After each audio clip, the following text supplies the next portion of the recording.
திண்டுக்கல்லில் புகார் அளித்தவரின் இல்லத்திற்கு சென்று காவலர்கள் தாக்குதல் நடத்தியதாக குற்றச்சாட்டு எழுந்துள்ள நிலையில் சீருடை அணியாமல் காவலர்கள் சென்றதாக காட்சிகள் வெளியாகியுள்ளன. வேடச்சந்தூர் சுள்ளெரும்பு பழையக்கோட்டை கிராமத்தில் அறநிலையத்துறைக்கு சொந்தமான இடத்தை தனிநபர் ஆக்கிரமித்து வீடு கட்டி வருவதாக தங்கபாண்டி என்பவர் புகார் அளித்ததாக கூறப்படுகிறது. இதையடுத்து சீருடை அணியாத காவலர்கள் தங்கபாண்டி வீட்டிற்கு சென்று அவரது மனைவி விஜயா மற்றும் மகன் பிரபுவை விசாரணைக்கு அழைத்ததாக கூறப்படுகிறது.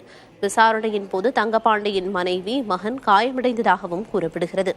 இருவரும் மருத்துவமனையில் சிகிச்சைக்காக அனுமதிக்கப்பட்ட நிலையில் உரிய நடவடிக்கை எடுக்க வேண்டும் என கோரிக்கை விடுத்துள்ளனர்.